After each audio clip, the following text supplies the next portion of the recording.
крошечном дворе десятки крепких семей республики. Многодетные, трудовые династии, пары, которые отметили золотые и бриллиантовые свадьбы. Родители, чьи сыновья сегодня в зоне СВО. Рустам Минниханов вместе с супругой приветствуют их и благодарят за вклад в воспитание подрастающего поколения. Вы взяли на себя благородный и ответственный труд родительства – воспитать замечательных детей. Наша задача – обеспечить широкую трансляцию традиционных семейных ценностей и позитивного жизненного опыта больших, крепких семей. Слова особой благодарности хочу сказать семьям, у которых сыновья – участники специальной военной операции.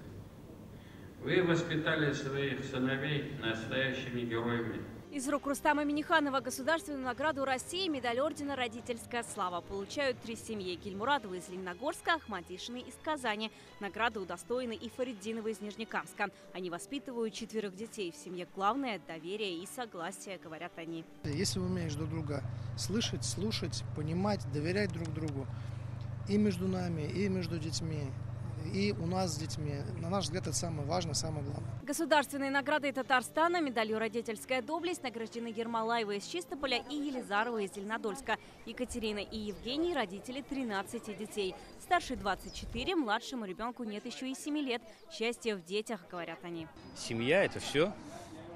С детьми везде вместе. Для нас, я думаю, что ценно, чтобы они выросли хорошими людьми. На прием приглашены и трудовые династии. Загреева из Мензелинска – семья учителей. Общий трудовой стаж их династии – 1300 лет. По стопам пошли и дети. Гульнара и Ленар вместе учились с 1 класса. Поженились 24 года назад. И в год педагога и наставника их чествуют в Кремле. Нас объединяет одна профессия. Вот в этом наш секрет, дружной семьи, что мы друг другу помогаем во всем. И понимаем друг друга с полуслов. С этим согласны и Самирханова из Буинска. Сегодня день свадьбы. Поженились 25 августа 28 лет назад. В таком вот в республиканском масштабе получился наш сегодня семейный праздник.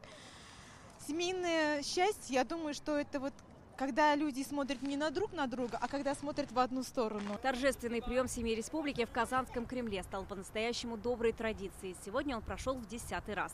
В завершении совместная фотография. С начала года в республике образовалось уже больше 15 тысяч новых семей. По этому показателю Татарстан – абсолютный лидер в Приволжском федеральном округе. На протяжении 15 лет растет и количество семей, которые воспитывают 3 и более детей. Вот и сегодня на торжественном приеме больше половины семей многодетные. Они пример всей республики. Вероника Гайнудинова, Рамзель Гарипов, ТНВ, Казань.